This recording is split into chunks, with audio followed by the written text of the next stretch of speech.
Alright guys, welcome back to the Daily Shop. So today I have my no building today. I'm taking a small break because I got home late and was unable to get things started.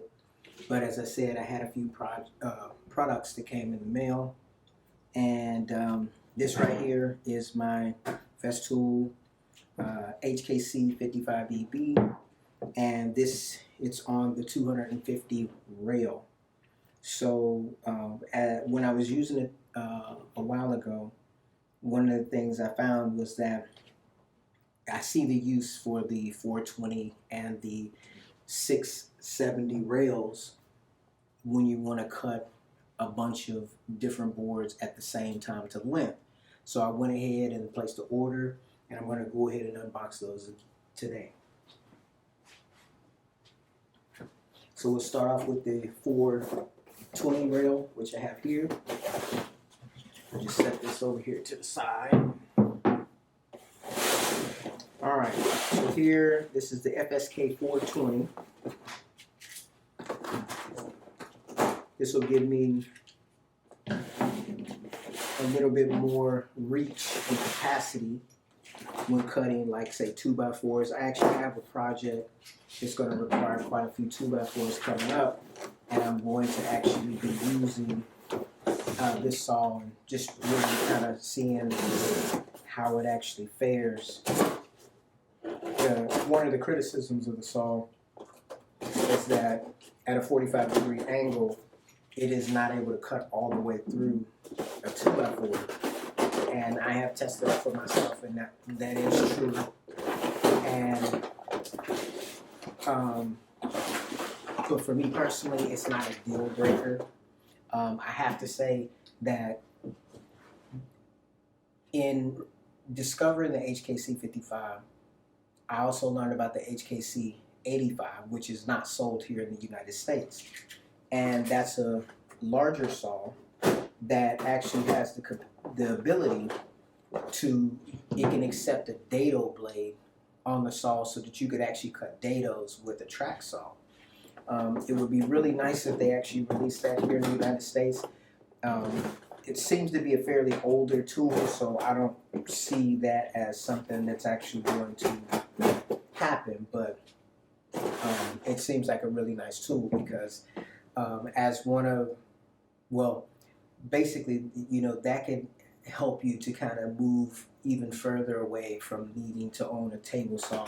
If you have a track saw that you can put on a rail, and obviously Festool has rails that are up to 197, I think it's 197 inches or 5 meters, something like that. I may be saying that wrong, but I know it's 197 inches long. And, you know, you can get a lot done with that as far as length. And, you know, as I'm doing the dollhouse build and I'm using a router to cut my dados, I mean, it would be really nice to be able to cut the dados with, you know, a track saw type device. But as I said, it doesn't make much sense to talk about something that's not released here in the United States. I actually went online because I was interested in when Festool is going to put out or have the TS75 back in stock. It's been out of stock for a long time. I regret not picking it up when I could have, because now you can't find it. Now, in my mind, I'm thinking with the new TS55, the F model, and then obviously the KEB, which is the cordless model of the same saw, with both of those being updated, it makes me think that maybe the reason why there's no new TS75 is because they're actually going to potentially update it, which you could hope.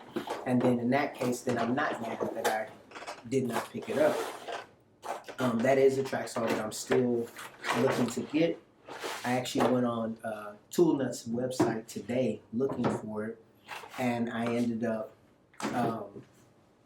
seeing that they have a recommendation, which is a Makita I want to say 9¼ inch circular saw that actually has the ability to ride on a rail. So it's a track saw as well, and it actually has a deeper cut depth.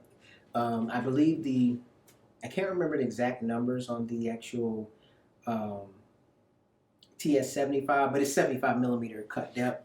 In inches, the Makita is 3 3/8 cut depth.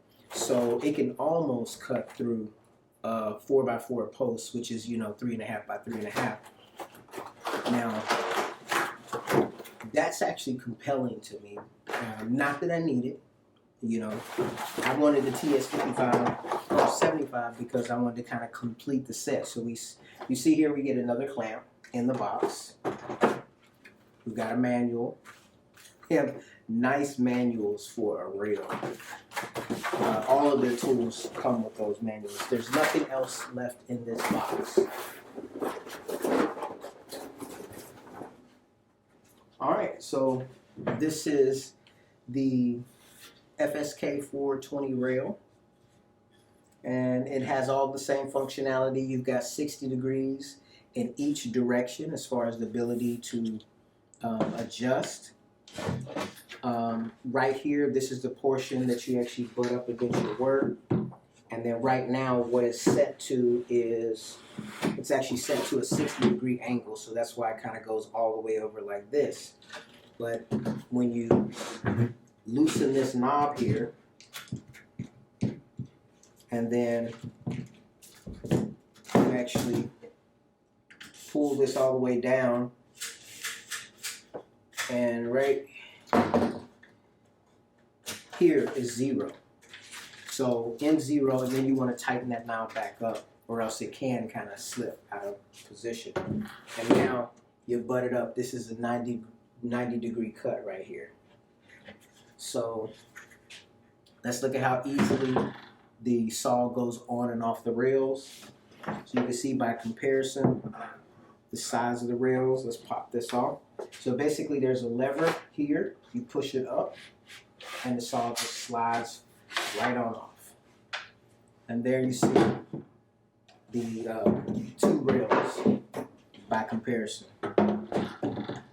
So, it's going to give you more cut depth. If I would have had this when I was cutting those 4 2x4s, cross-cutting them, this would have actually made the cut with ease, whereas this one left me shy. So let's go ahead and attach this longer rail. Slide on. And just now.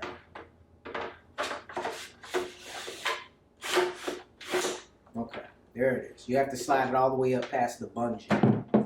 And so now I can take this and butt it up, and I've got, significant more cut capacity by comparison, if you look there. So pushed all the way up.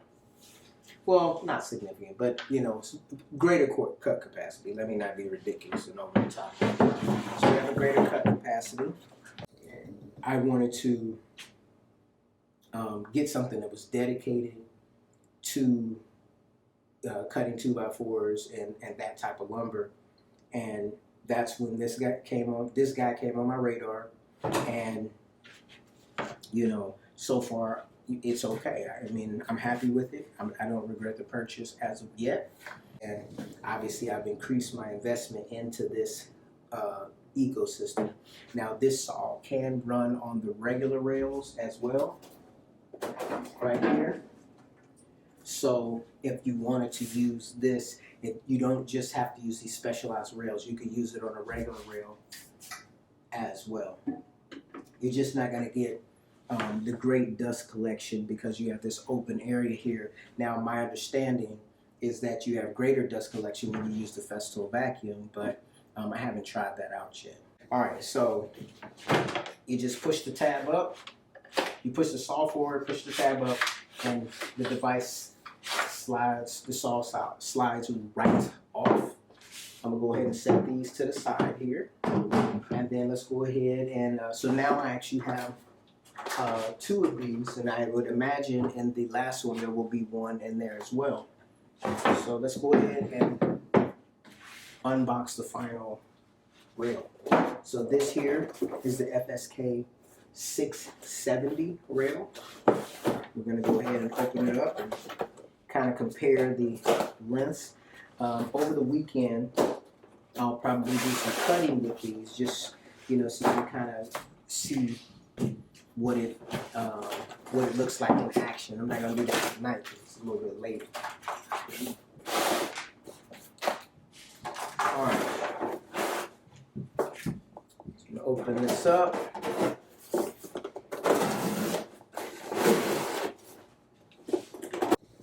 And just FYI, I still have a few more products that have been, they're sitting over there ready to be ready for a video. So another book. So I'm gonna have a ton of these. I'm gonna have a library of these books shortly. And we have the rail, and then we have the clamp. So total of 3 of these Festool clamps. And here's the rail. I have to be honest, this is a pretty cool saw. It's a really cool idea, because essentially this is a miter saw, a portable miter saw, because of the fact that you can get all of these different angles with this particular product. So let's go up here all the way to 60 and see what that looks like. I gotta remember to loosen the knob, and then slide it all the way up to 60 degrees. We'll tighten that down. And let's just see what that looks like. So that's our 60-degree cut. That's how far we're going in that direction. So I would say this is a pretty versatile piece of equipment. Obviously, wouldn't complain if the saw was maybe a little bit more powerful. Also, if it had just a little bit more depth of cut, so that you could actually cut a 2x4 at a 45-degree angle, or 2x lumber, that would be nice.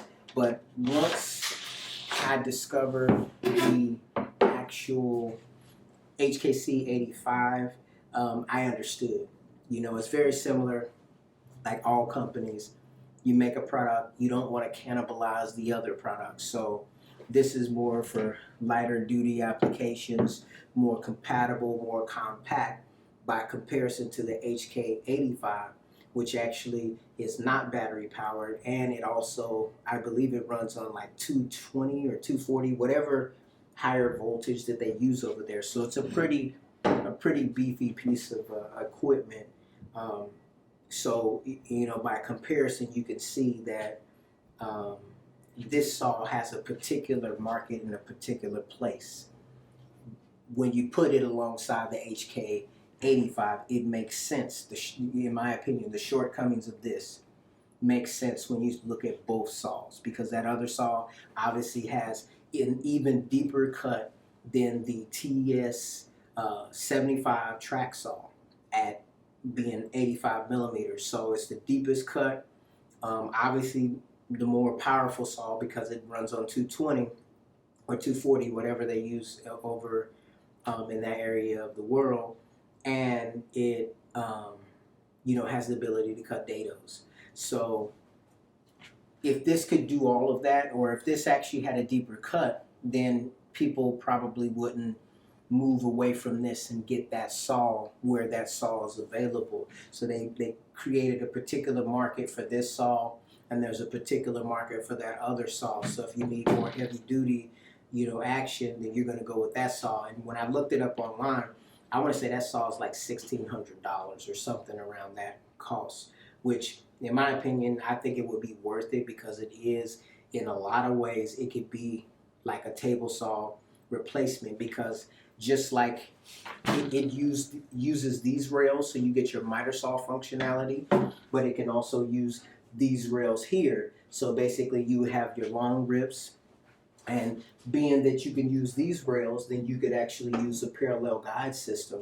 So you could put dados in, you could cut boards to length. I mean, anyways, guys, just a short video. Thanks for taking time to watch. Take care.